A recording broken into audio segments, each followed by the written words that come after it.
Heavenly Father, today we put on the full armor to protect us against attack. We put on the belt of truth to protect against lies and deception. We put on the breastplate of righteousness to protect our hearts from the temptations. We put the gospel of peace on our feet to walk in your light, peace, and freedom with the Holy Spirit. We rebuke anxious thoughts. We take up your shield of faith for protection to block and destroy all the darts and threats thrown at us by the enemy. We put on the helmet of salvation to cover our minds and thoughts, reminding us that we are children of a mighty King. We are forgiven, set free, saved by the blood of Jesus. We take up the sword of the Spirit, your living word, that has the power to demolish strongholds and is sharper than any double-edged sword. We come to you, Lord, in prayer daily. In Jesus' mighty name we pray. Amen. Amen.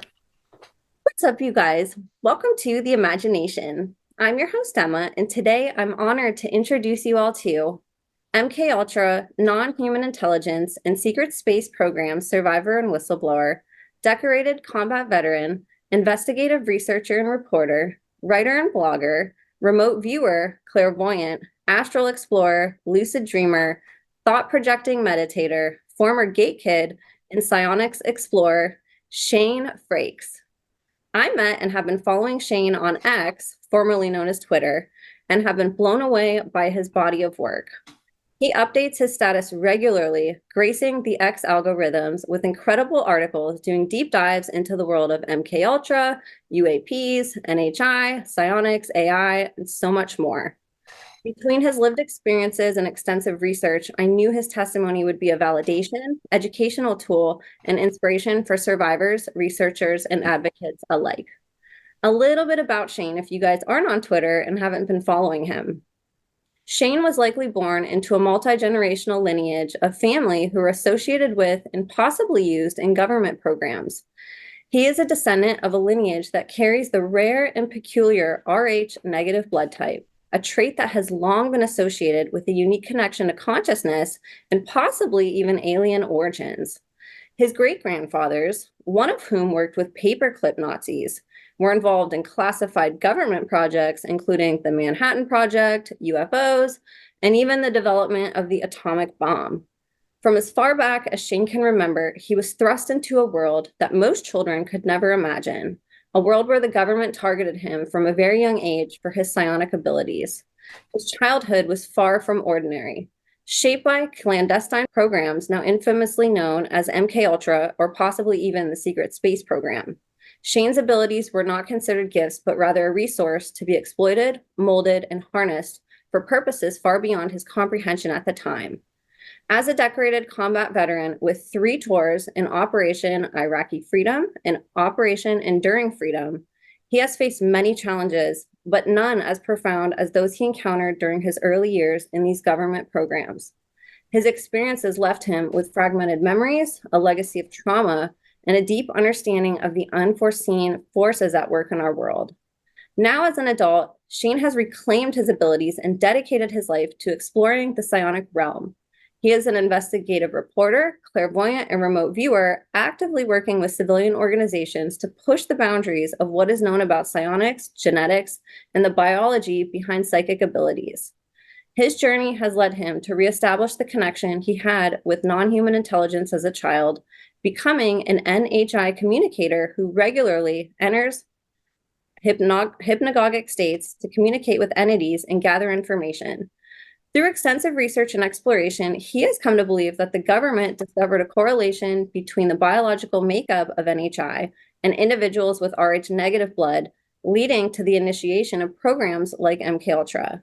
These programs sought to test and groom children with psionic abilities, particularly those with Rh negative blood, for their potential to interact with NHI and advanced technology through consciousness. Today, Shane is deeply immersed in the study of consciousness, psionics, esotericism, and the occult. Shane is committed to uncovering the truth about this phenomenon and the government's involvement in it, using his abilities to remote view, lucid dream, and project his thoughts. He is not just an investigator, but is an active participant in this unfolding mystery, pushing the limits of what is possible and striving to understand the full extent of his abilities. Shane's courage to share the truth at all costs is nothing short of heroic in my eyes. In a world where the suppression of truth is the norm, Survivors and whistleblowers like Shane are risking it all to bare their soul in order for the truth to be shown a spotlight. I ask you all to please put away whatever you're doing and give this brave warrior your full attention as we venture down some rabbit holes we don't frequently discuss on this podcast. It's a great honor we get to hear Shane's testimony of epic proportions, as he is someone who took all the darkness he experienced and turned it into the bright light humanity needs to eradicate these organized abuse systems once and for all. Before I finish introducing today's guest, I wanted to give just a couple quick reminders and updates. If you'd like to be on the podcast, share any information privately with me, or send me a written testimony for my upcoming book series or to be written in a Substack article, you can email me at imagineabetterworld2020@gmail.com or standbysurvivors@protonmail.com. I've also partnered with a couple of my favorite brands to get you guys discount codes on some of my personal favorite products, including Rife Technology frequency machines and blockers, and CZTL's high-quality methylene blue. Treat yourself to holistic health at a better price with brands that you guys can trust. All those links, as well as my links for all of my platforms, are in the show notes, and I'd love your support across all platforms. Thank you all on the other side of the screen for helping to make the imagination the safest space on the internet for survivor, whistleblower, advocate, and educator disclosures. So you guys, without further ado, please help me in welcoming today's guest of honor, voice for the voiceless, survivor and experiencer advocate, anti-child abuse activist, walking miracle, and a man on a mission to leave the world better than he found it, the one, the only, Shane Frakes. Shane, thank you so much for being here with us today. Hey, thanks for having me. I'm glad to be here. It's an honor to have you. Like I said before we came on, I felt like I already know you because I've read so much of your research and see all the posts that you make online educating, and you really pour your heart and soul into educating people. So I was really thrilled to have you on because you have this really amazing ability to be courageous about some topics that I think get a little bit taboo and that even survivors who have experienced some of these things sort of shy away from. And my hope with this conversation is not only to inspire people with how much you've overcome and to educate them, but also for us to have conversations about some things that I think get kind of overlooked in this big equation that are actually really important pieces to this puzzle. So I thought maybe if it was okay with you, we'd go back in time and sort of lay the history of how you ended up in these programs, if there was anything in your family lineage, and just to sort of paint a picture up to your generation and how you got put into this. Okay. Let me start with my family. Throughout the family history has been involved in government secret projects. This is stuff that I've all uncovered recently with my research. I had a great grandfather who worked with the Paperclip Nazis at Oak Ridge they had a little city there where I worked on the atomic bomb. And I had a second great grandfather, Hosea Hampton, who helped design the atomic bomb. I had another great grandfather who was a test pilot for the Air Force.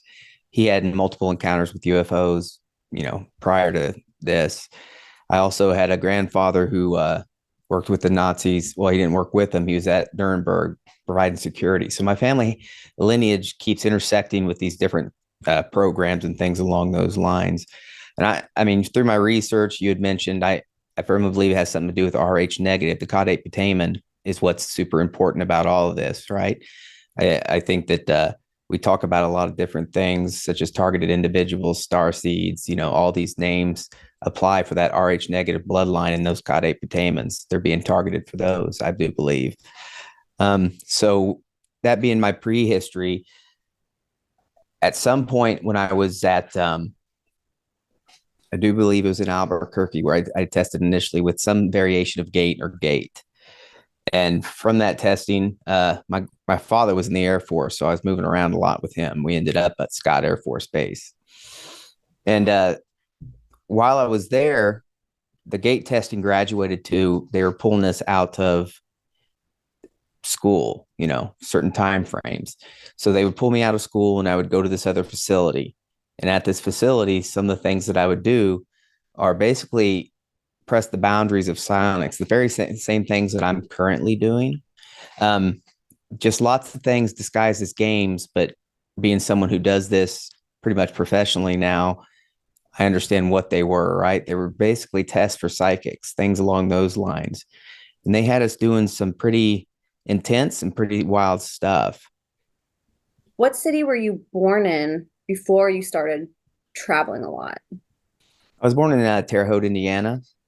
Gotcha. And was there anything that you experienced while you lived there? Did this start pretty much at birth and you were sort of everywhere that you lived, this abuse was happening and you were being used in these programs or Um, there was abuse within the fammy, but these programs didn't get me till I was probably about between 7 and 8, 6, 7 and 8. Um, by then, they outed the fact through my testing on the bases and stuff that I did with Gate, you know, to pull me into the program. I guess I tested well enough with disassociation and all the other things that come with it, right? So then from the Gate, there's another program. They were utilizing Gate as a way to find individuals that they could then take to the next level. And then I ended up at the next level, which would be, people call it MK Ultra. They can call it super. They can call it a secret space program. But what it was is a psionic exploitation program. They were literally using prepubescence and our ability to connect to consciousness and do psychic things. It's all very Stranger Things stuff. can you explain for people who might be new to say psychic abilities and psionics, there's multiple types of abilities. Would you be able to share and maybe explain what some of the main things that they were looking for people who might be a little bit new to these terms? Yeah. So some of the things that I remember them testing me for, I mean, this is an adult who does this now and has researched it enough to understand. So they put us into G-lock for forced out of body experiences. So I'd be on a table and I'd be strapped to this table and I'd be spun. And when you spin, there's a pattern on the ceiling. When you spin fast enough, you go into G-lock. And what happens is you get an out of body experience.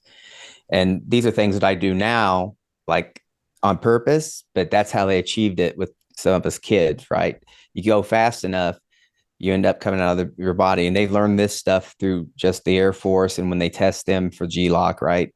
So this is something that they were testing us early on. Another thing would be, I remember specifically, and I have to make a couple of assumptions what they were trying to test me with, right? There was lots of the cards with the colors and the symbols on them, right? Lots of those, calling them out, as people held them from across from me, these type of things. But there was another variation of that where I'd be sitting in a room with one adult and there's another adult in another room with the glass in between us. And my job was to call out cards that I saw on the table and see how many times that the adult would pick that same card out. Now, I don't know if it was testing precognition or if it was testing whether I could influence someone else, but I do know that I'd get on hot streaks enough that there was something to it. And I would get encouragement to keep doing those various things. And these are things that I'm currently, you mentioned the civilian organization. I've been running through trials for precognition with them as well. Just they're testing all these various things out currently, and we're going to be working on testing biology of the makeup of me and how I'm able to do a lot of these psionic things.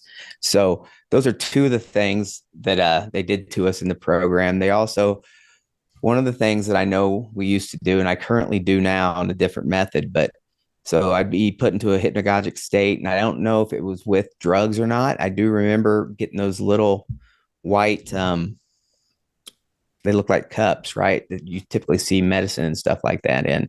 And I don't know if that's what I was taking to get into the state or how I would get into the state. But when I was in the state, I would be a medium between the adults in the room who would ask me questions. And then I communicate with something else. And then I come back with answers or whatever I say to them. So it was, I'm under the impression I was doing the same thing that I actually do now all the time, which is communicate with NHI. And they were utilizing that to find out information, right?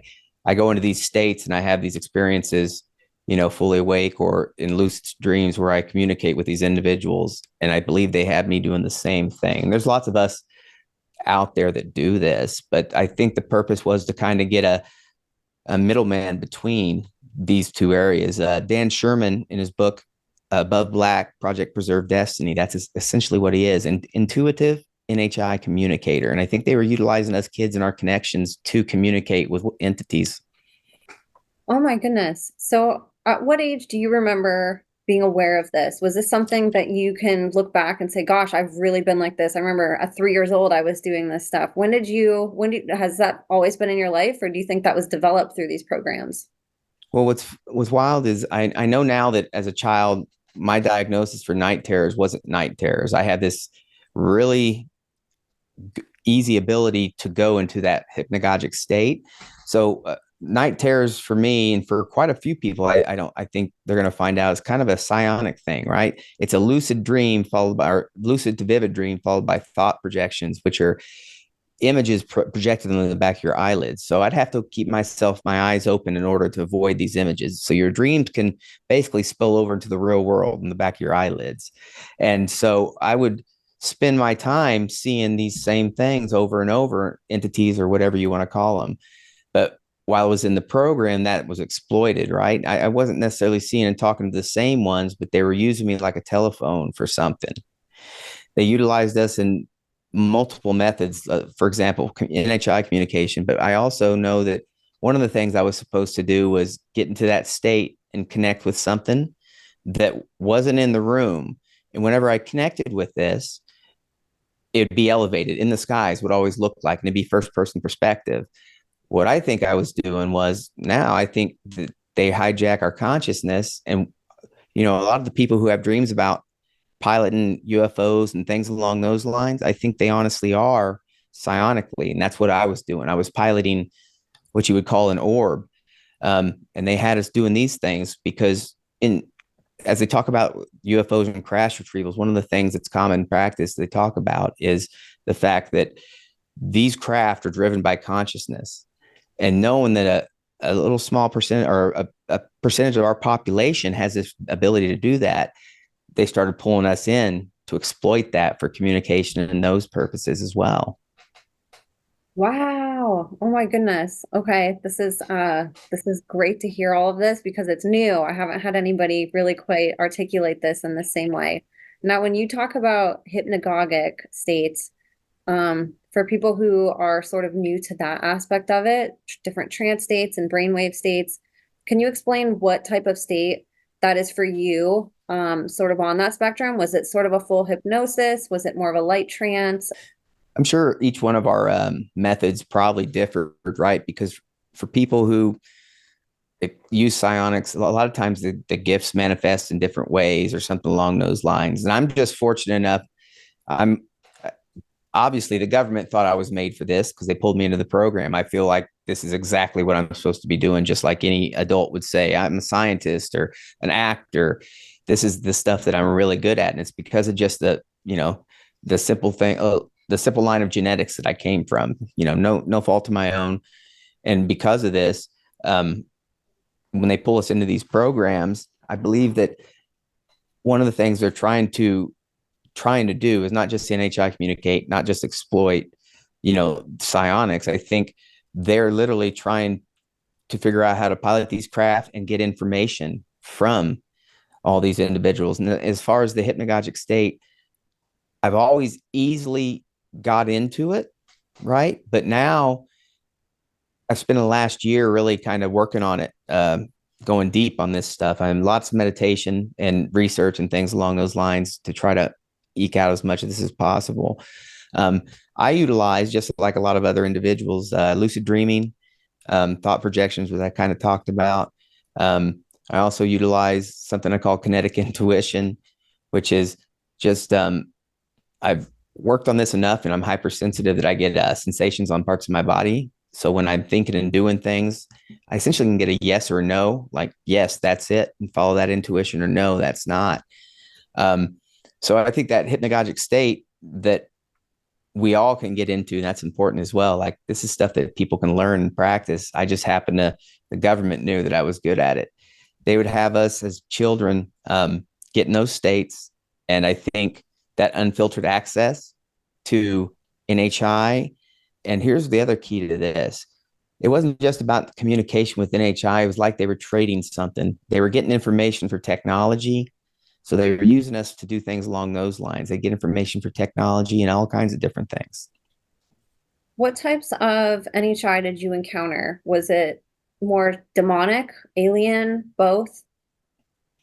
So in exploring the astral, I'll say that there's both out there. But as a child, I was communicating with blue. They were blue NHI. So, and those are who I still communicate with. Okay. And then did this also happen in your dreams, whenever you were at home? Did you have to be in the setting where Yes. you were? Yes. Yes. So the part that gets, you know, so while I was in these programs, this is what I was doing. But as a child, as I keep progressing, what happens is most of those memories are going to be fragmented from the trauma and abuse you may have suffered, things along those lines. So you're going to have all kinds of memories, but they're going to be fragmented in different ways. I would also have these dreams growing up with these entities, and they were them, blue.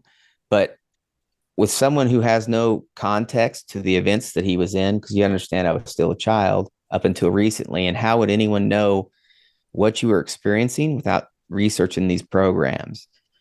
Because there's really no way for you to look at any of the memories that I have and be like, oh, I was doing this. You don't even know this exists unless you're in this sphere with us right now talking about these certain things. So, Interesting. Now, in regards to, say, aliens, I think most people, when they hear UFO, the way that it's been propagated to us is that their existence is not here on Earth. It's outside of our planet, all of them, and then they visit us. In your experience, what did you see and believe and know after researching all of this and through experience? Are aliens on Earth? Are they here and they're just sort of a hybrid human? Are they from elsewhere? I'm going to say that, well, in 2020, I started having like a reoccurring UFO experience in Yakima Valley with the more orbs. Basically, I kind of want to think it's the very orbs that I was probably piloting, waking me up to the fact. So I got really into the research of the topic, and I'm going to say that Senator, I mean, I know they're here just from seeing them. I think they're here. Like where they're from, I think that's something we can all argue, discuss and go through research and kind of point different things out. Something's here, and it's been kind of guiding humanity since its inception. I in my articles, I write about, the hybridization of the human species. And it's because I think Rh negative is alien to the human species. I think that with the caudate putamen that comes with it is been somehow added, because if you have an Rh negative female who's pregnant or gets pregnant by an Rh positive male, she has to get a shot just to make sure that she doesn't end up losing the baby. The body rejects it. In 97, John Ramirez, he talks about a symposium that MITRE Corp and Jason Society held together about the Human Genome Project. I mean, my hypothesis is they were discussing that they had biologics from alien craft. And once they've investigated those NHI biologics, they realized Rh negative came from them. There's a common thread there. So they've known that. They've been stealing individuals that fall within these bloodlines. And what's important to remember, though, too, just because you're not Rh negative doesn't mean you're not gifted or part of these bloodlines, because over the millennia, these bloodlines have been intertwining. So we all have these traits inherently within us. So don't count yourself out. We all can be psychic. It's just a matter of putting in the time and stuff. Yeah, that makes sense. You can't really hone in anything without practicing a lot. Now, the Rh negative slash positive does get a lot of attention. Is there anything else that you've discovered as valuable in particular about that? Um, I think there's a direct link between Rh negative and the caudate putamen. I think I kind of mentioned that, but I also think it has something to do with, so Rh negative individuals, their blood doesn't make the D antigen, D protein, and that's why they're Rh negative. And our blood pool is one of the largest producers of biophotons. And biophotons are what me and other individuals, how you connect to consciousness, everything, right? We all have a field, and there's science behind this field. It's just electromagnetic field at its most basic. I think there may be something to do with that as well. Like just a matter of transference of energy, just something along those lines. Minus that, maybe it's a buffer when it's on people. But I think the biggest thing about Rh negative and the intertwining is for every generations as these intertwine, the caudate putamens have changed. And Dr. Gary Nolan, he mentions that, right? That there's some definite differences in the caudate putamen, like almost a form of speciation he talks about. And as far as lucid dreaming goes, I know that's something also that it seems like some people can be really good at and other people struggle with. Do you think that can go into the category of psionics, that that's something that if you're psychic, you have a better ability to do?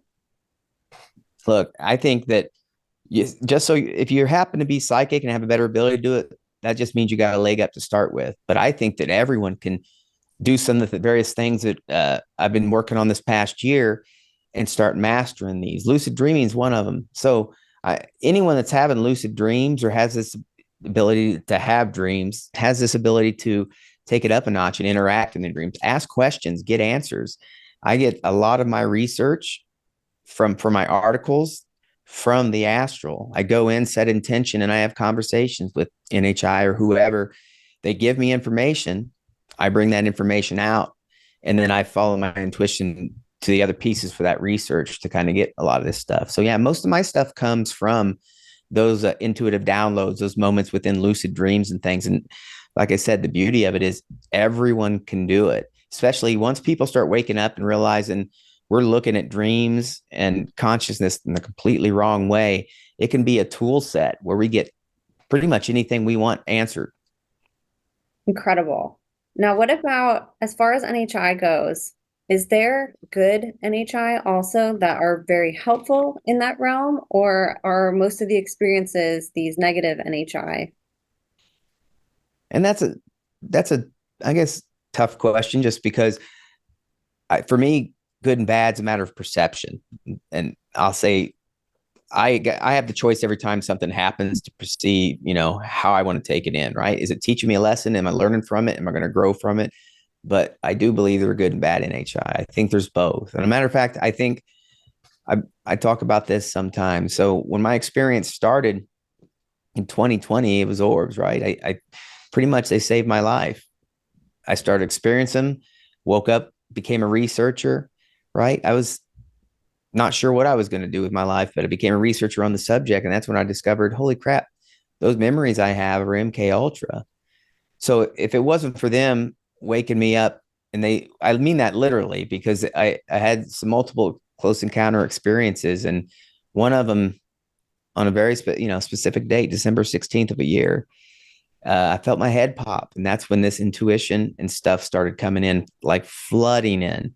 And it kind of destroyed my life at first, because it's a lot to try to deal with this stuff.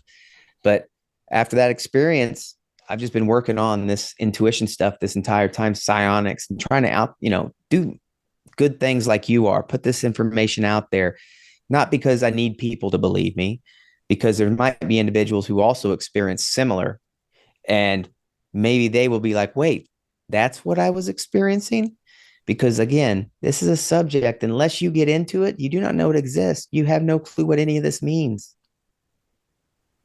Now, what about UAPs? How does that tie into all of this? And is that also very similar to where it's basically government property, it's just advanced technology, and how does it relate to the NHI? So I believe that some NHI have been given humanity gifts, and a lot of these craft and stuff like that crash are because of that. Some may be because of takedowns or things along those lines. And I think the NHI have been giving them to us to help humanity. And the United States government has their own craft. They have their own programs. And so all these programs fall under MK Ultra. MK Ultra is the most important program out of all of these, because it's that psionics and that consciousness that drives all these other ones. I think there's two things we should remember. Like, a lot of the things we see are probably the very technology that was crashed and our government's reverse engineered. But then there's the other half, which are also NHI, UFOs, whatever you want to call them. I think humanity, the government's interested in these craft, how to pilot them, consciousness, and individuals that NHI are interested in. Because I think you have the targeted individuals, which would be humanity, showing interest in individuals with the caudate putamen, and then NHI is also interested in them. And I think that's why a lot of people get become super experiencers, whatever you want to call them, right? They have not just one experience, it's just a level of experience. I think those are two sides of the same coin, targeted individual and a super experiencer. I think one's NHI involved and one's human involved. I love that you brought all of that up because that's another thing that I've noticed doing the work that I do is that the experiencer abductee community is so separate from MK Ultra, which is separate sometimes from things like satanic ritual abuse. And I think all these conversations are so interrelated, and people might just not realize that. They might have had a big focus or their memories were very focused on a specific thing, and they're not correlating necessarily all of the different connections between all of these words. So I just want to thank you for helping put this together, because that's important. I've been talking to more and more people that have had UAP or UFO experiences, and they're either sort of on the complete belief that it has nothing to do with these other organized child abuse systems, or there's some people really opening up their mind to it. So I think that that's a big piece of the puzzle. Have you noticed that in the community also, that that seems to be disconnected?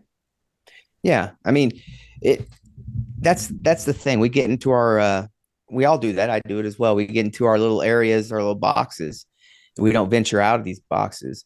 A lot of these programs, the things we talk about in on this podcast, on other podcasts, UFOs, UAPs, um, they're all tied together. As far as I'm concerned, the phenomenon classes ghosts, it class everything, the cryptids, all these things exist and are mirrors that are shown to us by the phenomenon. It's always been here. And you can see it through various religions, esoteric texts, occult texts. You can see the same thing kind of guiding humanity with throwing out little allegories for enlightenment or parables, right? You also see the same thing popping up in, for example, the Emerald tablets. You have, and it just keeps coming. And what's happened is the phenomenon, UFO phenomenon, started out as angels and gods and fairies, and it keeps changing its face. And right now we're in an age of technology. So it's showing a technological face to us. So we're at the precipice now of being able to do some of the very things that they can kind of do. And I think they're probably concerned with the fact that, matter of fact, I know they're concerned with the fact that we have all this technology that they've been kind of giving us, and our government's been using it for programs like these and doing nefarious things. There's medical technology. There's all kinds of things that they have that they haven't shared with the world yet, and they've come from these craft. So Now, when you were going through all of this as a child and obviously assisted by Gate to get you in this, where were you taken to for these programs? And I know that you had lived a bunch of places, so I'm sure there was a lot of locations, but did some of this happen at school? Was it on military bases? Like, what were some of the locations that you experienced this at in particular? no, mine didn't happen on base. Mine was I was carted to a building, and this is the thing. Like I said, a lot of my memories are fragmented, so I have some. I remember specifically a building with pillars that had ivy growing up the pillars that I'd be taken to, and there would be adults there, and they would work with us, right? And here's the wild thing, right? While it was traumatic and these programs from it overall, it was like the adults there were in a bad situation. And if you could picture them just trying to be teachers of psychic gifts or psionics, that's what they were doing. Lots of encouragement to do things like that. I think they also used us in these programs. So I wasn't the only kid within this program, but we didn't interact with a lot of other children in the same, like while we were there. But there were kids from this program that were elsewhere. And the reason I say that is one of the things they'd have us test on or do was try to picture a name that they gave us and put something, a thought into an envelope and see if we could transfer it to another kid in another location. So we would try to talk to kids through like symbols or things along those lines. They'd give us a name, and there was a whole process to try to do that, right? So there's a group of us, they were utilizing us for these various things. And I think more of it is traumatic, is traumatic as it is, was for pushing the boundaries of psionics, because as a prepubescent kid, you're really able to do these things. And because if you suffer trauma as a child, you're going to be disassociative. And that makes it even better at these things. So that's why trauma is also key to a lot of these programs, the SRA and all that kind of stuff. How many kids do you remember at a time being in that location with you? Well, as far as kids, I know of two, I've seen two other kids there, but we didn't interact in any way and I wasn't close to them, right? Like it was a bigger facility. And what ended up happening is we'd come in and we were all separated. And I kind of think now that because it has something to do with when we get together, and I just experienced this on this trip I went to, our biophoton fields interact with each other. And I think we can bleed over to each other. Like if we're trying to test on things and we're next to each other, I think that information can bleed over to another individual. So I don't know if they keep us separate for that reason, but I don't ever remember interacting with individuals. Gotcha. That's interesting too, because I've heard sort of different on this end when it comes to NHI. Do you know if they were using all the kids for sort of the same things that they were using you for in your particular program, all communication to these entities? Or was there other things that they were using kids for, and training them for with their psychic abilities? That's the scary part. I can only tell you what I've been through. And for me, the things that I experienced, and because I can do them now and things that I've been through, the other thing is how many of the memories are possibly them planting a false memory. So, having me do something to think that I am to throw people off. Um, I think us kids just knowing how adults are with these programs, I think we each have different gifts that we were good at and they were exploiting them in that way. Like maybe one of these individuals can take information from a lucid dream or another thought projection and communicate, or someone has out of body experience relatively easily. So I think they adjusted us for whatever job they needed done. What other testing do you remember being put through? Well, lots of memory things. So we had to do basically those cards that I talked about before, lots of those on memories, but a lot of the testing would be precognition type testing, right? So trying to see if you could guess something before it happens, and the cards and other things along those lines. So I know that a lot of the testing involved being disassociative, see how easily you could get into these states. And then when you're in these states, what you could achieve. So, like I said before, when you're in these states, you're sitting by an adult, right? And they're communicating things to you, and you're doing what they say in these various thought projections or something along those lines. Gotcha. And when you're communicating with these entities, or when you were, are they physically there and they just can't communicate, say in the same language, and you're able to psychically communicate with them? Or are they literally not there and you're going to meet them where they are in their realm? I do believe I'm going to meet them wherever they are, or we're meeting in a medium somewhere, right? Maybe they have access to consciousness. They're coming there for us. I think, yeah, 100% that I'm going to them most of the time. Although now communication trickles it over into the real world, because one of the other things I deal with is clairaudience, which is essentially telepathy. I have a lot of individuals from this group, this organization that's tested a bunch of us, right, that deal with telepathy in multiple ways. And what's important about this is I know most of the stuff that I'm talking about today sounds wild, but we're working on doing the science behind it just because of it, because you can get valuable information from things like telepathy, lucid dreams, thought projections, especially once you learn how to kind of navigate it safely and do these things. And that's what our government was doing with us. So currently, Pasolka's latest book actually talks about a group of individuals. They're called the Invisibles. Basically, they intuitively connect to whatever NHI, and they pull information down and they create things, patents or all kinds of other stuff out of it. That's what they were utilizing us for, pushing that to limits and testing. Before those programs existed, like the Invisibles, they were using us kids to figure out what they could do with consciousness. Wow. That's something else too that doesn't get talked about enough, the astral realm and consciousness. We're so physical in the world that we live in, and so many people get so stuck to just this 3D world, and that evidence has to be tangible for something. We have to see it to believe it, and there's so much more around us that we're not even aware of. And it's really sad that they've kind of sucked that out of our society because, again, this is really valuable knowledge. And, whether or not it's something that people want to pursue, the enemy knows this information very, very well. They know it like the back of their hand, and they're using it for nefarious purposes. And so, again, not that everybody might want to pursue doing this, but there's so many good ways I see people attempting to use these abilities now. And I love how in your bio, you use the word reclaiming, reclaiming your gifts and taking them back and using them for good. What other ways are, say, remote viewing or some of these other gifts? What are some other ways that you've been seeing people use them to advance humanity versus the ways that we're potentially hurting it?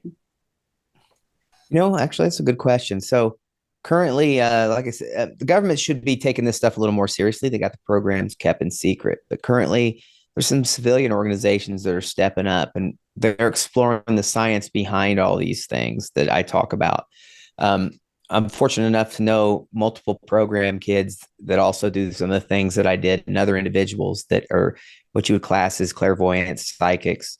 Um, I think it's unique to a person how they connect, and I'm kind of super excited as we get, I don't know, these groups come up and they start helping develop these, like you had mentioned, lucid dreaming and things like that.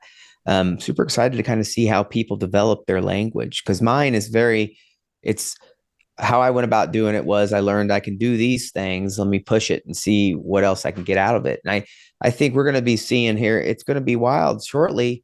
We'll be seeing individuals that have these abilities that most people thought were ridiculous or part of X-Men because they've worked it out themselves. I completely agree. And that's been something I learned when I was a kid. I always believed in this stuff. And it's like you go to school and they just shut that down. Like, that's not possible. It defies the laws of physics and it just doesn't. And so eventually you kind of like lose touch with the magic of us. And it's really sad, again, that the government knows so much about this because they're literally exploiting it. Like, they're using it to do really bad, awful things. And they're training kids to do these modalities and to refine their abilities through really heinous measures, using torture and things like that. And it's really sad, because I think too, and I'd love your thoughts on this. There's some people that I've talked to that think that these gifts are demonic and think that and believe that they're bad and we shouldn't tap into them. And again, it might not be for everybody. There might be reasons why somebody wouldn't want to, or they don't have time, or it's just they're not interested in it. But what would you say to the people who are really against anybody using these abilities after they defect from these programs? I think they're definitely gifts, right? The reason I think that is we can utilize them to connect with God's source, NHI, whoever you're communicating with. That's how we go about doing it. I also believe that everything that exists springs from consciousness, and that's just psionics accessing that, just being able to access consciousness with whatever your personal search function is. I do believe there can be some nefarious things that come out of it, demonic things. If you choose to make this your life, right? Be someone who wants to do remote viewing, explore the astral through various means.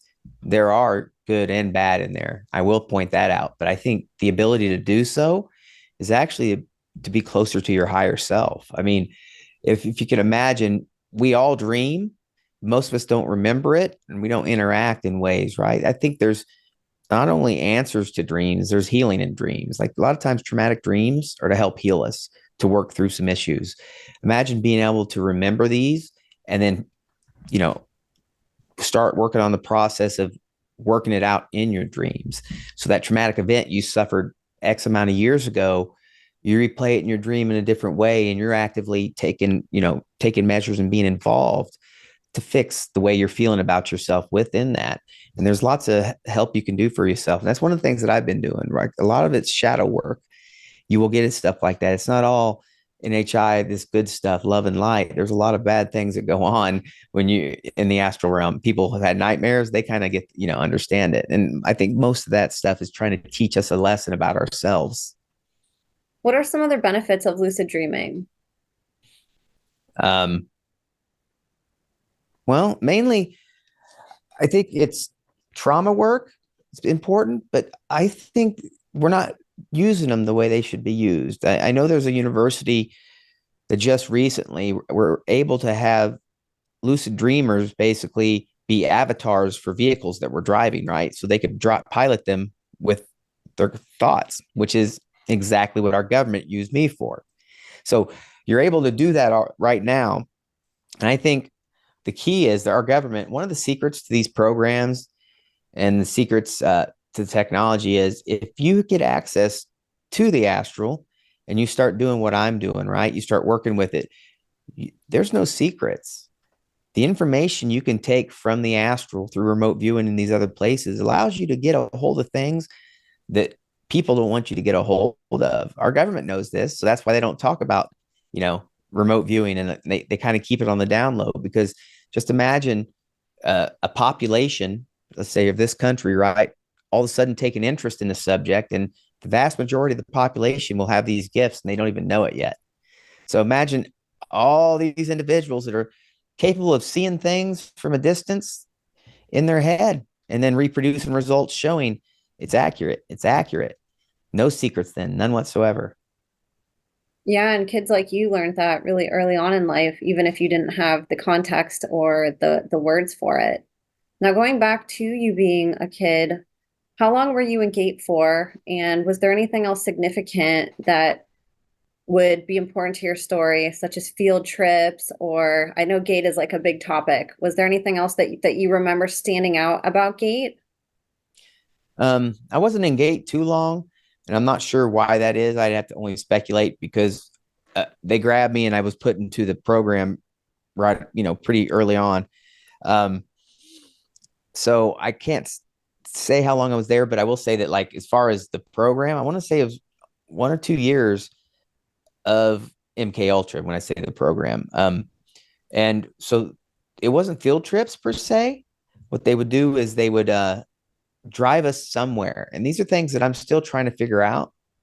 Right, working on getting information on because a lot of this is really fragmented up. Because, well, first off, the trauma, but I don't remember a lot of places that I lived like 10 years ago, much less when I was 7 or 8 going through some traumatic events. So I can't remember where they took us, but it was off base facility and we were through from school.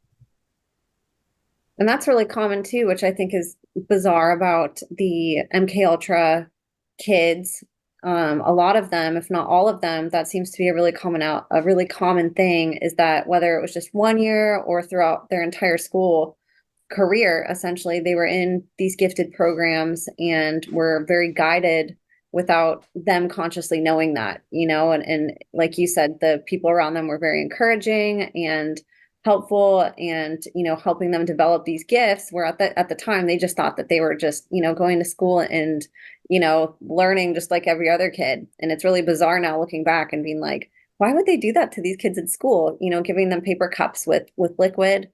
I've heard that some regular schools that weren't Gate got the pink formula that was in those cups, but I've always wondered too, where some of them because I know Gate was kind of divided into different sectors. You sort of had a big group, and then there was kind of a smaller group that went on to these government sponsored programs even deeper and were used in the ways that you were, but you have to wonder sometimes, were they giving certain kids drugs and other kids not? Was some of it fluoride? Was some of it laced with something, and to think about how, I guess, ignorant parents were just trusting these programs, And so I'm glad that you weren't in it for that long, but I'm just so terribly sorry that, you went through these other programs and, that led to things that were even worse than that. And so after you got out of Gate, talk about maybe some of your formative years going through middle school and high school. How were you being used, and did your abilities evolve to where you were used for different things besides what you were as a kid? Or how did your journey sort of split after that? Well, after I left the MK Ultra program, most of my life was pretty mundane. Um, I'd have my own experiences, but yeah, until I joined the military, and I served my 9 years in the military and then got out. And I've always been an into it. I just didn't know it, so I wasn't applying it like I do now. It wasn't until whatever I began seeing in 2020, the NHI, wasn't until they woke me up and that I realized what was kind of going on. So yeah, prior to that, I lived a pretty mundane life. I had lots of trauma from SRA as a child, but the program itself was trauma. And after that, it was just kind of I was doing what everyone else does when they're, traumatized, right? Just playing the role, going through the emotions all through life. The wars kind of after the wars, it kind of broke the straw that broke the camel's back. Yeah, can you talk a little bit about your military career and why did you decide to go into it? Yeah, I served well, I got to my first duty station. My very first day was September 11th, 2001, United States Air Force. So I watched the towers fall my first day and I was kind of realizing, well, this is going to be a little more of a wild ride than I thought. I think it was about a year later. I was in Pakistan. I served a tour in Pakistan, about a year. And then I served another two tours where I flying combat missions in and out of Iraq. I refueled aircraft. So ground support and a lot of that different stuff. Got out in 2000, I'd say 2010, and immediately got sick with PTSD. So Now, looking back after you got out of those programs, so I'm guessing that as a child, your memories were compartmentalized. So, like you said, to you, your life was pretty normal. Did you have instances where you remembered? Did you ever leak information to somebody or try to share? Did you ever have anybody intervene? How did that look, and how did that abuse affect you in those years afterwards before your memories all came back? I had no one try to intervene. I see, and here's why. Maybe mine's a weird case, a unique case, or something along those lines. I exited that program, and the only other memories I have from that program are my labs, which is something that's completely different. I do believe once in the program, you're always in the program, and they're going to keep checking up on you somehow. But after I left, or my dad left the service, I don't have many memories of anything outside of like normal stuff kids would, right? Maybe some doctor visits that could be weird, but there's quite a few of those that I now think of as, okay, this doesn't make any sense. So um, I was overall a normal kid. I had my own issues from trauma and stuff like that. So there wasn't really anybody to save me. We moved around a lot still with my dad, but I guess it was a matter of me saving myself towards the end. Can you share a little bit about my labs? That's also something that even within the UFO community, at least from what I've seen on my podcast, people get a little bit worried to share about their experiences with that. I'd love to hear anything that you want to contribute, whether it's education or experience on, what that is and how it impacted your life. Yeah, so my lab is military abductions. And this is where I believe those are. I believe the military does abduct individuals, and those individuals they abduct are people who were formerly in a program, and they're running tests on them, or whatever they do. Some of this is the memories I have. It's hard to understand, right? I know there's been multiple times that I've had memories of them swapping some kind of samples, right? Samples of my genetics or my blood or something along those lines. Putting something into my body and taking it out, removing it, and these go from childhood as an adult up to an adult. So I think my labs is just an extension of MK Ultra, and it's a way for the United States government to keep tabs on individuals within these programs. Because as wild as it sounds, I'm essentially talking about some of the things that are on Stranger Things, right? But this is very real. And if this is very real, and you have individuals that have gifts that can do these things, they want to keep tabs on them because you don't want some fire starter with psionics happening, right? Individuals just popping off, and then all heck breaks loose. Could you imagine what that would do to society if you just had a country full of individuals whose psychic gifts just went off the edge? And so with my labs, when these abductions would occur, where would you be at? That's a good one too, because here's the thing. Some of these memories aren't followed with how they got me, and I can't figure out. That's the scariest part. Some of these memories, I don't even know where I was when they got me because the memory's just them doing the procedures. And I don't know. And the time frames are what really blow my mind because I'm old enough in some of these memories that I have to know how they got me and when they got me and where it was at. I mean, I'm some of these, I'm 35, 36. These memories, it's just the memory of the experience at the facility, nothing else. So it's almost like I wake up there and then I wake up wherever I'm at because I have no, I couldn't begin to tell you how they got me. I could only speculate. And when these things would happen and you would remember them, is there a time differential? For example, if you were, say, abducted for 8 hours there, would you come back and it's the exact same time that you had the experience? Or would there be like an 8 hour gap of time where you're like, oh my gosh, like what happened? I think they hide a lot of that because the only thing I can think of is they get you when you're asleep. That'd be an easy way for you to hide time slips, right? You know, that you think you're asleep the whole night and they just grabbed you and did whatever they needed to do. Because for the life of me, I can't think of how they got me and where they got me at. I only have the memories of the procedures themselves, and then that's it. It's pretty scary if you ask me. Yeah, that's terrifying. And it's also interesting because what I'm hearing from you is that in the MK Ultra programs, for example, and I'm sure that there was layers and layers and layers of things that they did. I'm sure we're just getting a glimpse today. But it seems like they were almost using children to like experiment on NHI. They were taking and using the children as experiments and pushing those boundaries. You know, what can we do? How can we communicate? How can we develop these children? Where it seems like the My Labs is more the child turns into the experiment and these creatures and entities get access to experimenting on kids. Yeah, I mean that's a very real possibility. So, um, I what we're dealing with here, it's a lot. And thank you for having your podcast because it's not a hard thing to talk about and you get a lot of grief for it. Trust me, I understand this. So all all bets are off. We can discuss whether something's here or not, right?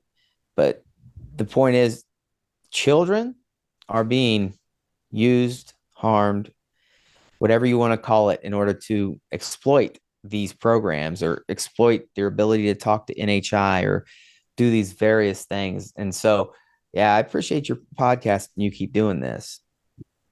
It's my honor to do this. It's stuff we have to know because it's happening, whether people want to look at it or not. Like, we need to learn what the government knows so we can help eradicate this stuff and shine a light on it. It's still happening today. Have you found ways to, just like how lucid dreaming, you can sort of turn a negative into a positive if you refine your skills?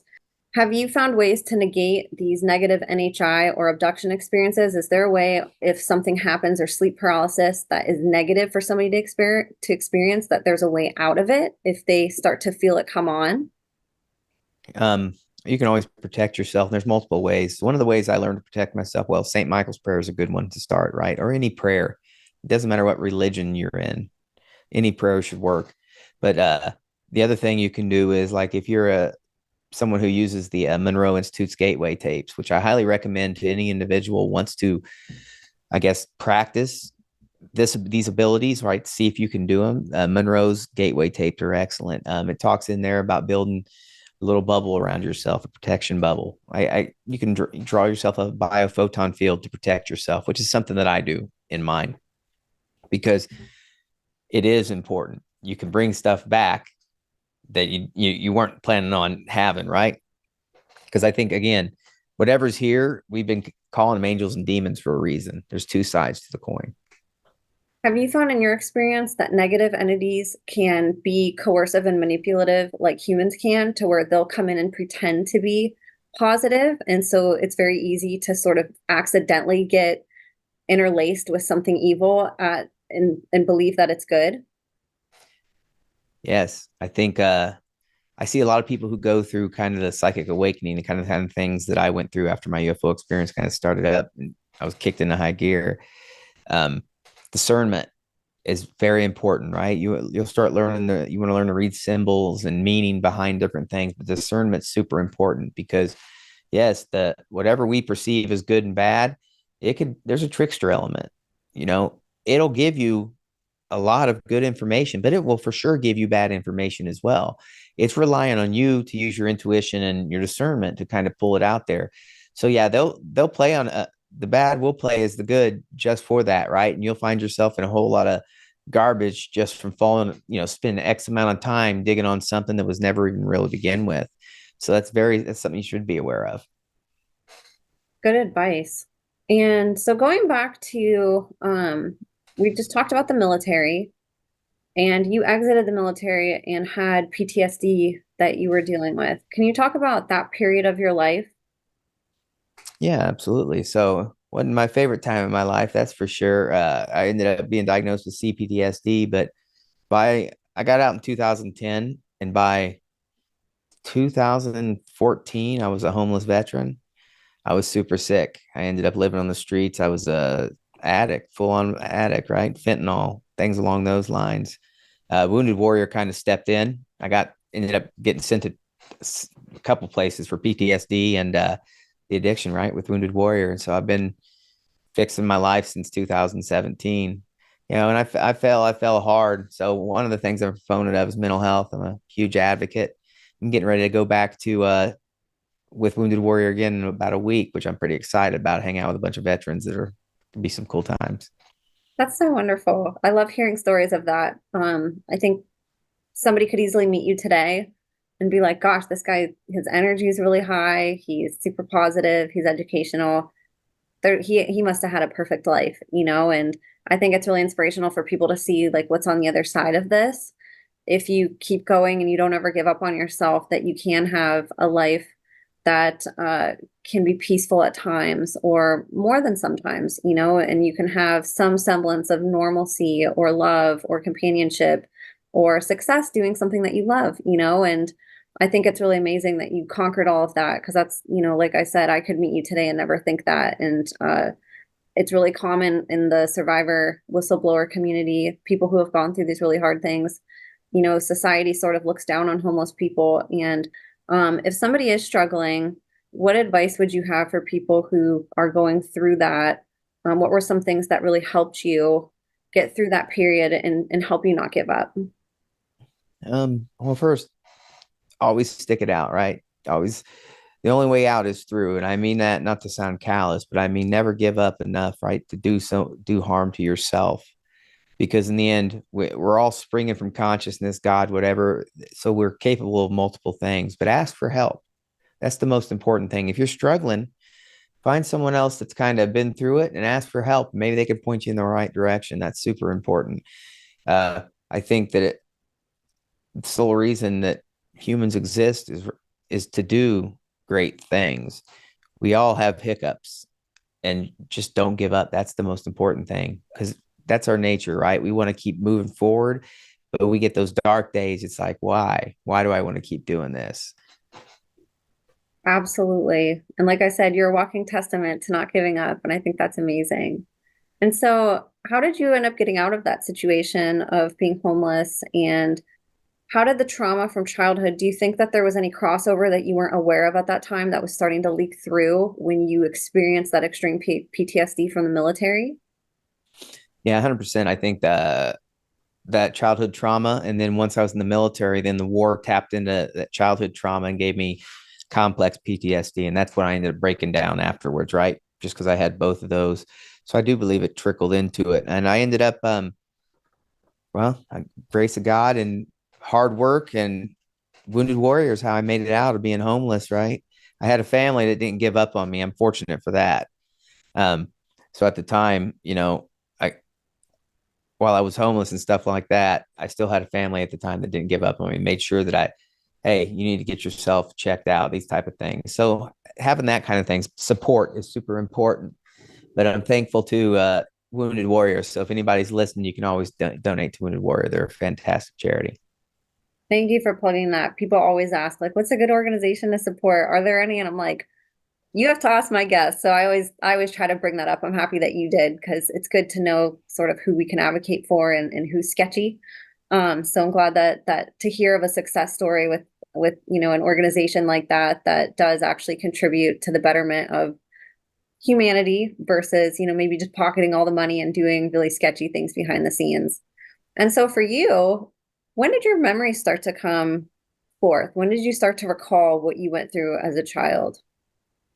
I'd have to say that while I always had the memories of the things that happened to me as a child, when it started to hit me of what I was involved in was when I used to be a reporter for the Roswell Daily Record covering crash retrievals and things along those lines as well. And I ended up switching from that subject to consciousness because I had a source within the government told me that I should. He knew that I was in a program, and that's why he told me that. So I started investigating Puharic, ELF, extremely low frequency waves, which leads into MK Ultra. And then as you're going through the MK Ultra stuff, what you find is a lot of stuff, just like everything that's out there. There's lots of disinfo with real information. But I started noticing a pattern. I'd find something and it explained, for example, one of the things that testing that they did is there was a red light that was on the ceiling, and I was supposed to try to modulate the amount that it pulsed, things along those lines. I'd find little things like that in the research as I'm tearing through this stuff, and I'm starting to think to myself, I've done that before, right? I've done that before, and as I kept doing it, all of a sudden, these memories that I had that as a kid or adult that wouldn't know, didn't make any sense whatsoever, suddenly made sense.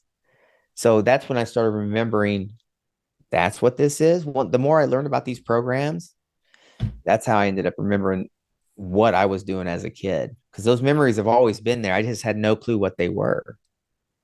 Did you ever tell anybody about them, or did you ever have or meet anybody else that had similar experiences as you that you were able to connect with? Yes, actually, I've got quite a few, I'd say, ex-program kids that I'm now connected with that we share information. We kind of support each other and stuff along those lines. A lot of them, and here's the other thing too, like most people understand MK Ultra, these programs, a lot of the individuals who were involved in these programs are now on to, they work for the government. They're under NDAs or the CEO of companies. So these individuals, because they're caudate putamen and everything else, most of them don't talk about it because it's wild. But yeah, there's a lot of program kids that are in high levels. It's just the nature of whatever they do. Most people would never even imagine. And most, like I said, have NDAs and stuff. So they probably won't come out under a name or something along those lines. I'm just one of the individuals that does not have an NDA and I don't work with a company. So Do you think those individuals, do you think that that is still part of their programming that they are put into those positions? Or do you think that that's sort of an advantageous thing of them defecting, getting away from it, and now consciously being able to go in without any attachment and change the system? I think there's a possibility of all of those. Could be part of their programming to be put in those high places, right? Maybe some of them can break the programming and do some good things from the spots that they're at. And I think that we're starting to see whistleblowers come forward about these topics like I'm talking about right now. Maybe things will align and they'll actually protect whistleblowers, and we get more of the program kids that I know that are in high levels of the government or elsewhere, right, that are working in places that they don't want it known that they were put through this stuff as a child, because this is pretty traumatic stuff. And just to talk about it, people are going to initially write you off.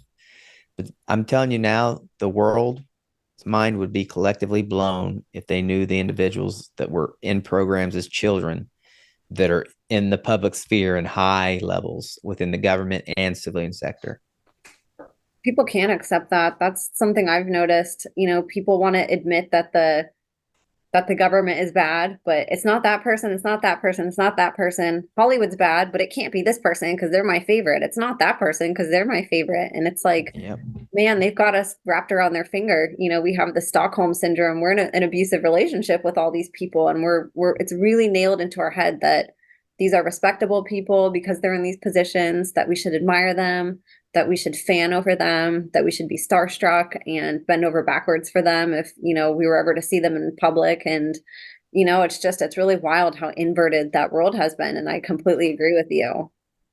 So when you started to recover information about your memories more clearly and understanding what you went through and started actually talking about it, what was the response from friends and family, and how did you go about sort of sharing these pieces that you were putting together and I guess investigating further in your family and in your life? Oh, there's a big difference when you first start experiencing these things and trying to explain it to people, and when you can kind of get some validation and things along those lines. So I'll say that when I first my intuition got kicked in overdrive and I started doing my research and piecing together the puzzles of my family and things along those lines, everyone around me thought, no, that's crazy. The government would never do something like that. This doesn't exist, right? Heck, most people still have a hard time with the fact that non-human intelligence are here. The MK Ultra program is basically about that. Um, Now it's a different story, right? Like I said, I'm a part of an organization who's actively testing me and running trials on different things that I talk about, precognition, the very things that the government used to exploit. So being able to talk about it now with individuals and kind of point them out to things and like my family. Here's the other thing that people need to understand. Just because you ended up in these programs, your family may have signed you up, but they were probably sold a false bill of goods. So you can't really blame your family or something along those lines, because they would probably sell this to your family, some kind of a gifted type program, get you in there and all this happens. And a lot of individuals get these memories kind of erased. They split your brain, DID, right? Things along those lines. Trauma will do this. It's one of those things also that you got to learn to read a room on. So I'm very aware of the audience I'm talking to and what I can and can't talk to them about, because not everyone's ready to hear the extent of what I went through, what I do, the various things, right? Just for me to say I'm an NHI communicator has to be wild for someone to hear the first time. They have to be like, wait, what? Explain that to me. I understand this. So when I say it, I don't say it lightly. I get exactly what it sounds like. I had to kind of do an explanation for this. They were trying to document a bunch of the stuff that I talk about that I could do, various things, right? And during this documentation, we had to kind of give an introduction. And after the introduction, I even said to myself, to another program kid that was involved with it with me, and I said, you know how irrational we sound just saying it looks like it is, even though it's true, because the rest of the world hasn't been introduced to these things yet. They're not quite where we're at. Like your podcast, the things that you do, super important, because it kind of brings people to the places that they need to get to. Because the GATE program was a testing program to find individuals that they could exploit psionically, right? So basically, consider the GATE like preschool for freaking Stranger Things. They were just trying to find individuals that they could exploit for their abilities psionically. Absolutely. Yes. And you're right. These things are really hard for people to look back on. But what's interesting is once somebody does read it, for one, it's planting a seed. But for two, a lot of people, especially with the gate stuff, because it's so relatable, MK Ultra can be extremely irrelatable for people because it's something that they didn't realize existed at all growing up. And there was really no way for them to, unless they maybe met somebody or heard about it. It wasn't like it was happening right in front of them in a classroom. These things were very clandestine, like you said. They were meant to be hidden in secret from the rest of the people who weren't involved, but you see Gate come up and people, they start to question things and they're like, wait, I don't remember anything that happened to me. I know I was in that program, but I don't know what happened to me. Or I asked my sister about it. She was in it and she can't remember anything. I asked my mom about it and my mom doesn't even remember anything. And it's like, whoa, this stuff really does impact us on a local level as well as, a global level. But I think hearing the context, learning about what MK Ultra is and understanding mind control and the different ways that they use it and why, it can help us bring it down to those lower levels and really understand what they were doing to kids, like you said, in these sort of, preschool MK Ultra programs and testing for these clandestine programs and things like that. So it's very fascinating. And so for you, you're experiencing some maybe conflict having these conversations with people, or barriers of what people will accept and won't when you're sharing them in your personal life. Why did you decide to go public? That seems like it would be really scary if you weren't getting maybe a ton of belief behind the scenes. What made you want to share this with more than just people in your circle? Because I knew I wasn't the only one. I knew there was other kids. And one of the things, this is where, a lot of the communication I do with NHI sometimes is, information for me to put out there and research, or sometimes it's personal stuff.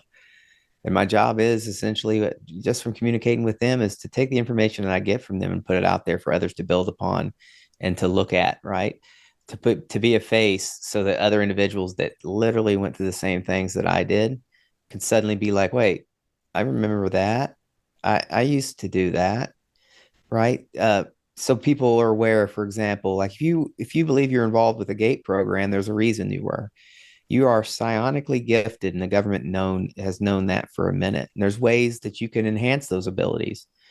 So it's just me saying things like that, just trying to guide people that have been in these programs and involved in some of this terrible stuff, right? To pull some good out of it, because there's some real good that could come out of it. While the experiences were horrific as a child, I mean, the sky's the limit in things that we could do. We're just exploring, consciousness now, right? What we can do in it. So it's just uncharted territory. So that's one of the reasons I put my face to it, hoping more individuals pick it up, start, I guess, exploring the whole astral realm, because I think it's huge and it's an experience that everyone should have.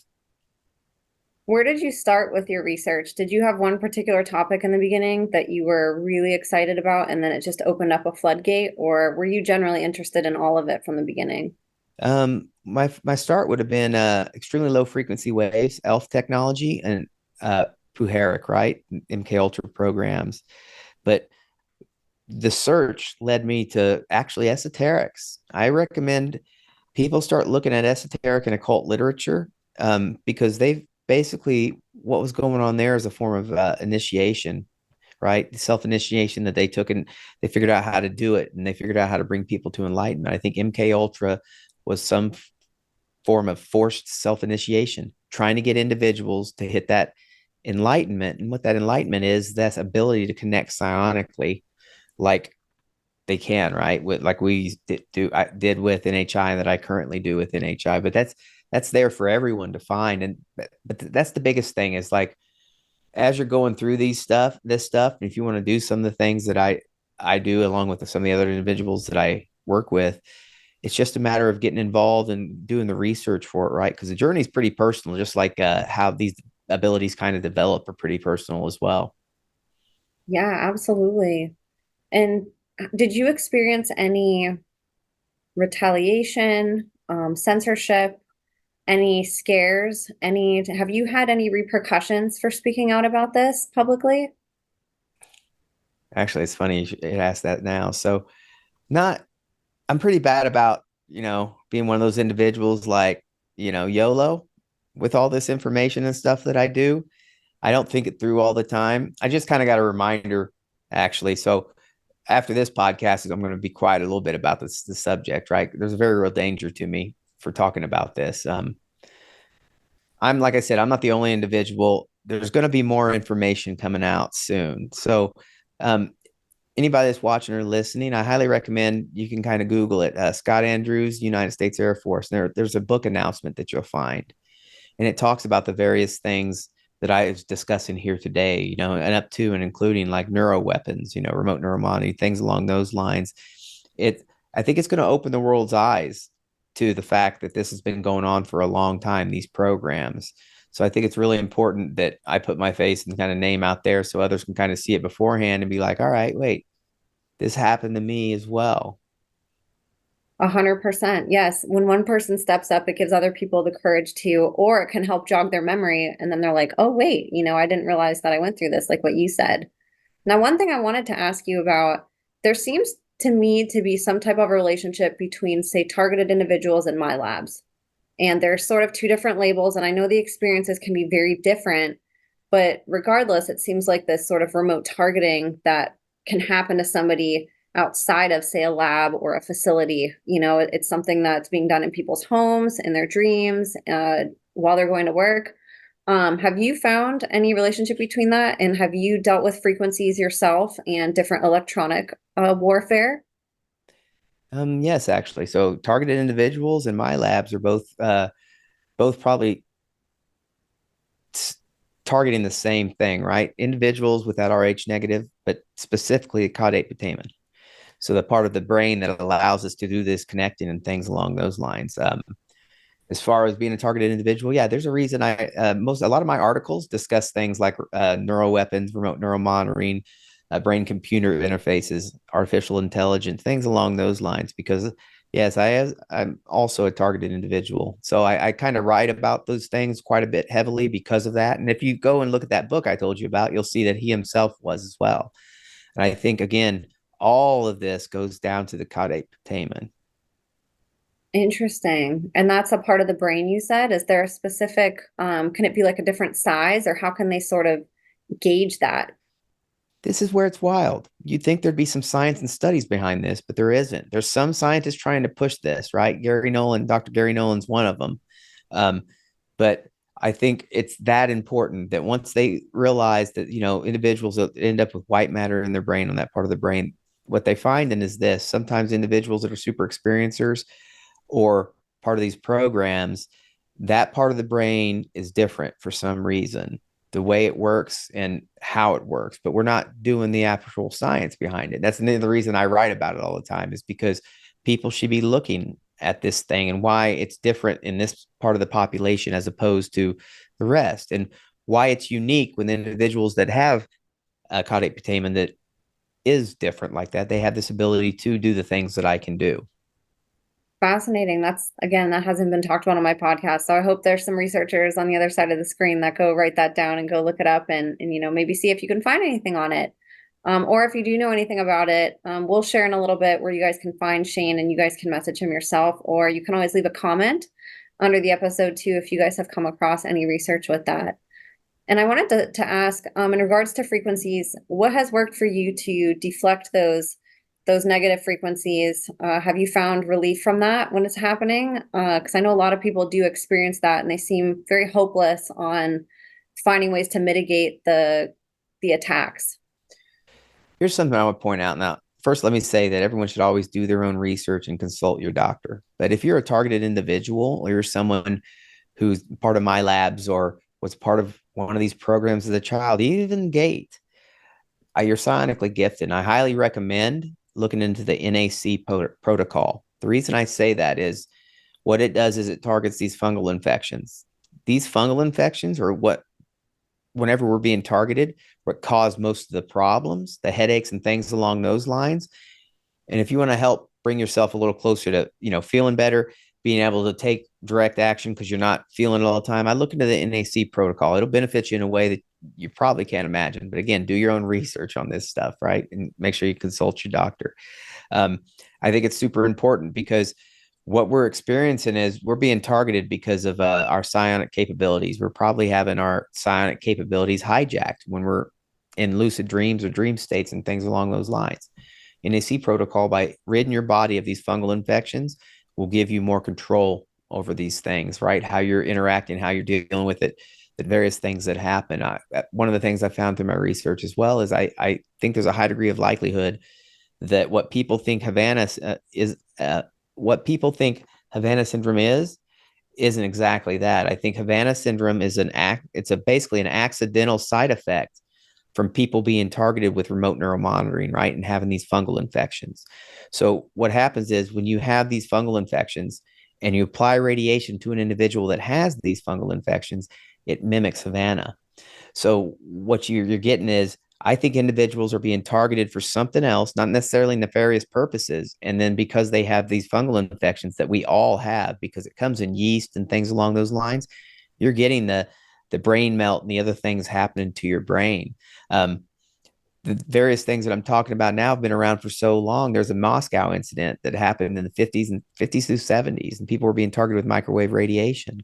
I still think it was an early form of remote neuromonitoring or some kind of a neuro weapon. And people that get sick happen to have an excess amount of this fungus on board. So that NAC protocol would probably help quite a few people out. I think the other day, without even thinking, and this is just stuff I get intuitive downloads and then I research, but I added the CIA at it, right? I was like, they know what this Havana syndrome is from, right?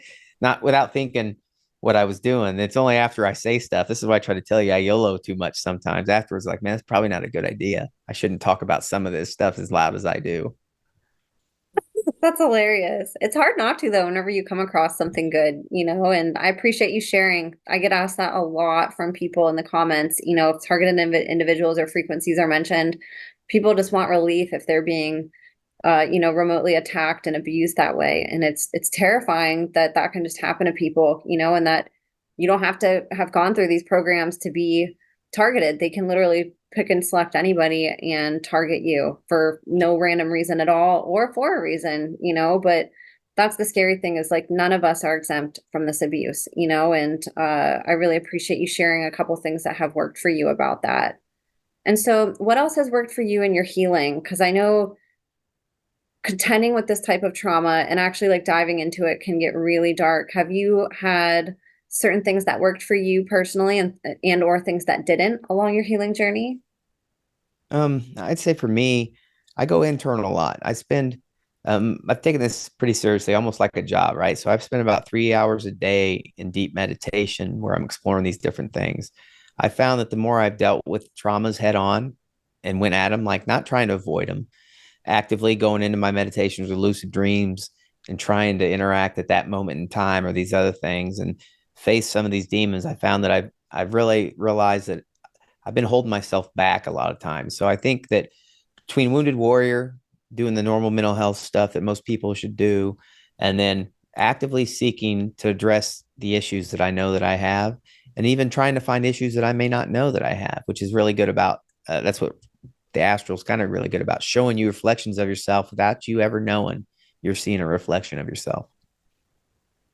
Amazing. And can you talk a little bit more? You talked about the Wounded Warrior program and project, but could you talk a little bit more about that, where people can find it and sort of what the goals are? Because again, I think it's really important too that people know who to support and how. Cool. Yeah, absolutely. So I think you can type in on Google Wounded Warrior Project, right? You can donate to them any time. They've got a fantastic. They pick up the slack where the VA doesn't kind of get it. It's for combat veterans, and they'll pull you in and they'll send you, you know, all expenses paid to different facilities and things like that if they need to, if you're in that desperate need. But they also have programs where you can just go hang out with veterans, like if you're one of those individuals who enjoy being around veterans like myself, so you go and you kind of do a camaraderie thing and they pay for all of it. That's so So neat. yeah, I love thank that. you.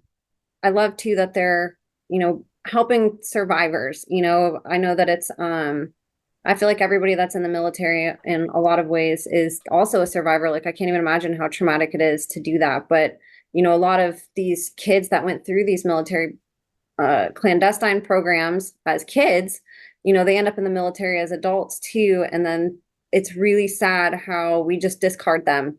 That's another population that ends up becoming homeless a lot, drug addicted, and you have to try to comprehend it and ask yourself too, like how many people that end up in the military went through the programs like you did as a kid, and so you're kind of like adding this double whammy of sending them to war and this military life, but then also the trauma of all the abuse that they went through as kids, and I can't even imagine trying to contend with all of that, especially because a lot of survivors get their memories back later in life when maybe they're still in the military, and then trying to contend with then the PTSD of war and things like that. So I love that there's different ways that people can go support. And I just did what Shane said. I just typed in Wounded Warrior Project and the website came right up. But I'm going to have that in the show notes, you guys, as well for that, because I think it is really important that we can gift and support organizations that are actually doing good. And, again, the ones that aren't just feeding what you pay them to the CEO's paycheck and bottom line and his wallet.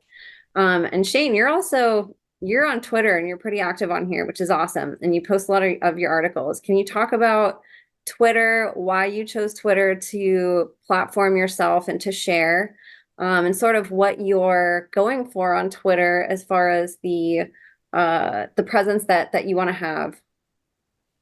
Yeah, I picked up Twitter or Twitter whenever my experience started up in 2020, and I happened to see Lou Elizondo. He mentioned UFO Twitter, so I gravitated there, and it's pretty much. I have other social media, but it's really the only one that I'm super active on. It works with my brain really well. I like the amount of information that you can take from there if you're into these subjects, and I also like the way you can structure your information when you're putting it back out there, especially now that they have the articles. Um, my feed is mainly about exploring the different I'd say exploring things like remote neural monitoring, AI, quantum PCs, these MK ultrasonic exploitation programs, UAPs, and kind of how they all intersect, because I believe all of these things intersect.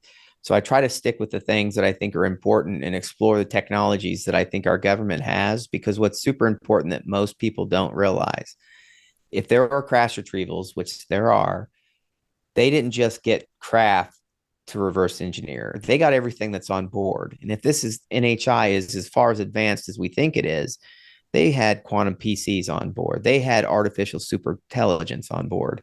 They had probably medical device, things that we could reverse engineer and create for medicine and things along those lines. So I try to put myself, what kind of things could they be building from those? And that's why I like to write my articles based on that and reflecting on my time in the program or the various things that I've learned in this past year while exploring my psionics. Because about a year ago, I made the choice. I was super interested in figuring out why they were so interested in me. So I changed my life completely. I mean, everything I do is about being as psychic as I can be. And as wild as it sounds, it's been an experience because I've been able to develop my own very own language with the universe. And you really do put a lot out on here. I wanted to ask, because I haven't yet used Twitter for articles, what have you found to be advantageous about X versus other platforms that you could have chosen for this? Well, X has the ability it's all in one right now. And I mean, the algorithm needs tweaked a little bit if you ask me my opinion, because, original content should be promoted over everything. But whatever, what's beautiful about X is that you've got their normal tweeting. You can kind of do long form tweets, but you can also do the articles there now. You got video on the platform. It's pretty much got everything you need if you want to put it there. But I really like the way information is put on there, like between the threads and how other people do it, right? With links and things along those lines. It's an easy way for you to get sped up on pretty much anything if you know what to look for.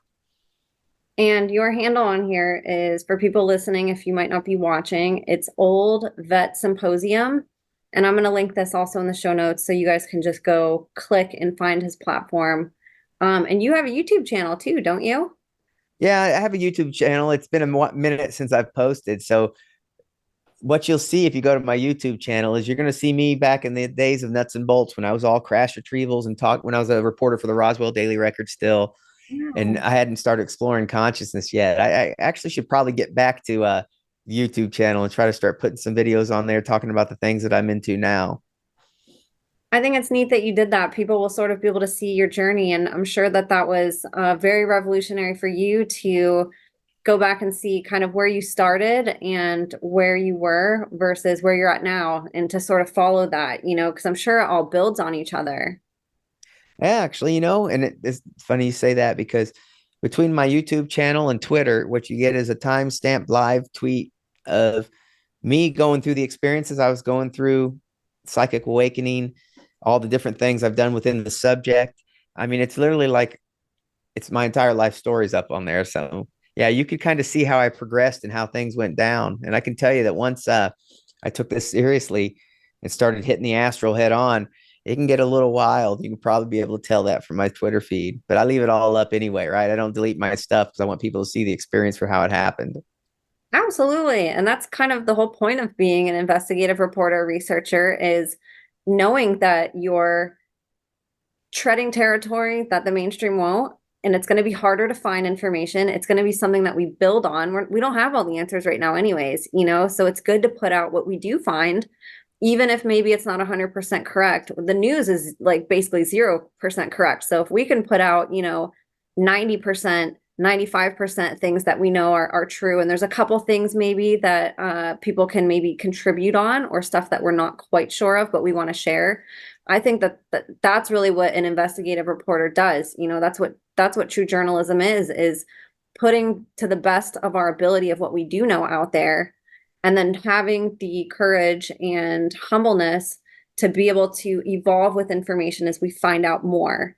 We shouldn't be scared to put out information just because we're not 100% sure. That's what these platforms, I think, are great for, is to say, hey, I don't know this. Does anybody? This is what was true for me. Can somebody corroborate or contribute? And I think these social media platforms and us having the courage to like not be perfect, to show up in a way that the mainstream doesn't, where we're like all pretty and polished and reading a script, and just being us, just sharing from our heart and sharing our experiences and what we know, and then reading other people's stuff and then letting other people contribute to what we do, so we can keep evolving as creators and researchers. And I think you do a really beautiful job with that. And I think your articles are extremely enlightening in the fact that you're a very gifted writer too.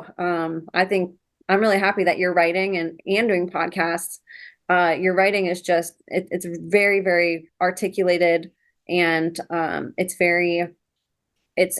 put in a way that I think is very easy to digest for people, whether you're new to it or if you're somebody who's gone through it and has a pretty good base understanding, or a very in-depth understanding. I think that the stuff that you're talking about, anybody can read and contribute to and understand. And I really commend you on doing that. I think journalism is a really cool avenue of this big picture that more and more people are jumping on board with. And I love seeing survivors and whistleblowers and experiencers taking that route and getting their voice out in ways that social media sometimes doesn't let us, because we're shadow banned, or there's different elements of censorship that we deal with, and so I think that's really cool.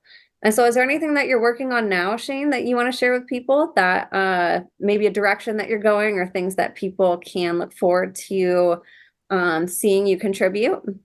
I've got some projects going on. I've got started a media company not too long ago, that I'm still working on getting funded. So it's Monarch Programming. It's just a play on the old Monarch, right? Project Monarch.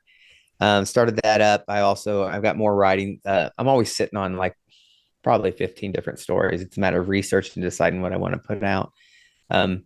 Working with an organization right now that I've talked about multiple times, and most of it I got to keep quiet because of NDAs that I've signed. But they're bringing the heat, right? Scientists, researchers are attached to this, and they're trying to figure out what's going on with psionics and those type of things. So at some point, I imagine the data will be out about the various things that me and the other psionic assets have been attempting to do, and that we do as well. I think as far as future direction, I don't know. I want to keep exploring psionics and keep seeing how far I can push this, and screaming from the mountaintops all about it, and how as individuals we could be accessing information that just blow our minds if we just take the time to do it. That's awesome. It's neat to see that you're taking everything that was very painful in your life, and you're turning it around to be a contribution of something beautiful that can benefit other people and can really help people. I think that's such a beautiful tool in our healing toolbox that I think gets overlooked sometimes, is people just contain their story forever, and it just kind of sits in there. And even if they deal with it, it's different when you can like share it with people and have the courage to just like get it out of your body and like out to people, and I think it's really neat, the stuff that you're doing. From the testing that you're doing, how do people keep up with that, or know when the results come out? Is that something that's being funded publicly to where it'll maybe be mainstream, or will that be kind of under the cover and people should follow you to sort of keep up with that update? You're probably going to want to follow me to keep up with that update, because I'm not sure when the data will end up being out. And I'll always talk about what I can on my thing. But I know it's kind of maybe a little bit, not a long haul, but it's going to take time, because they want to do like I said, the medical testing on as well. Plus, you want to have, for statisticians, you want to have enough data that they can look at it and get a yay or nay without questioning it. So they're, more remote viewing trials, precognition trials. We'll do things along those lines for me. But yeah, keep track of me on my Twitter. I'll always talk about the things that I can talk about. Is there anything else that you wanted to share today about your life and testimony that we didn't talk about already? The only thing I wanted to say is I'm very thankful for people like yourself, Emma, having podcasts like this and doing things that not everyone is ready to hear is not the easiest job in the world, especially that doing it and putting your face to it. So, I'm pretty proud of you for that. That's pretty cool stuff. I'm very inspired by people like you who, have been doing it. And, I feel like as a society, like this is the least that I can do is listen and help share in some way, and I almost feel bad sometimes being thanked because it's like, gosh, isn't that just what people should do? Everybody, and when they learn about this, I don't know how that's not a natural reaction to just need to do something about it, in any small or big way, So I think if people like me and you put our faces out there and do it and show examples of ways that you can contribute and that it doesn't always have to cost a lot of money, it doesn't always have to take a lot of time. There's a lot of very simple ways that you can do really big things, and it might be hard at first. There is a lot of adversity. There is a lot of people that have barriers up of what they're willing to believe and what they're willing to open up their mind to, but the more that we talk about it, the more normalized that this comes, and uh, one last question for you. Have you seen that in your whistleblowing? Have you seen things go from maybe not believing to being more accepting right now? Yeah, I think so. Like I said before, a lot of people at first thought I was crazy because I was talking about it, but now not so much. Especially, I know what's coming in the future, right? And the world's eyes are going to be open up to a lot of this stuff. But I also will say that I get validation just by talking about it. When I talk about these things, like my different experiences or the different things I can do as far as being a psychic or clairvoyance, right? Example being my kinetic intuition. When I wrote an article about that, I got feedback from so many other individuals that have some form of the same thing, but they weren't quite using it like mine because they didn't know what it was. So the more I talk about these things, the more people come forward like, hey, I'm doing that. I can do that, right? And so I think it's important for me to keep doing that and then say, hey, you can take that thing that you just have right now and turn it into a tool set like I did. So that's why I keep doing this. There's not a lot of people out there kind of, I guess I just promote being a psychic, right? That's what it sounds like. But I think that we all have this ability. And it's just a matter of learning it, right? Putting your nose to the grindstone, doing the research you need to do, and spending time in meditation is super important. Absolutely. And, reclaiming it, it doesn't have to be something that people are ashamed of having. Again, whether or not they utilize it or not, I think it's sad that these gifts were inherently given to them, not by abusers, but by our creator, and people end up being so ashamed of having them just because these things were exploited so bad, and I just think, gosh, what if we lived in a world where children were taught that they had these abilities and that instead of them learning how to use them for bad, whether that's organically, that's just where their mind goes, they're mischievous and, that's where they do it, or if they're in these programs, to think about if gifted children were actually used in ways that benefited their gifts, and all kids, if school helped provide a platform for that astral realm and spirituality instead of just making it so physical, we could have kids growing up that's what they want to do whenever they grow up is remote view for, to help take down satanic rituals or whatever it is. There's different ways that this stuff can be utilized and that I see it being utilized for good that people are doing, and I thank you for all your work, Shane, and helping people reclaim that and being a voice for those people who don't have one or are too nervous to come forward or who don't understand it, and together I feel can make a really big impact if more people start speaking up and contributing, and so thank you for being on the front lines of that, Shane. Oh, and again, I appreciate you and your podcast and your time today, Emma. Absolutely. And we'd love to have you back. I'm sure there's going to be a lot of questions. So maybe we could do a part two and dive deeper into some of these things. So thank you for coming on. And Anytime. you guys listening, thank you so much for hanging out with us. And again, if you guys have any contributions to some of this stuff, you guys can reach out to Shane. And Twitter is probably the best way to reach you, right, Shane? Yeah, that's the best way to reach me.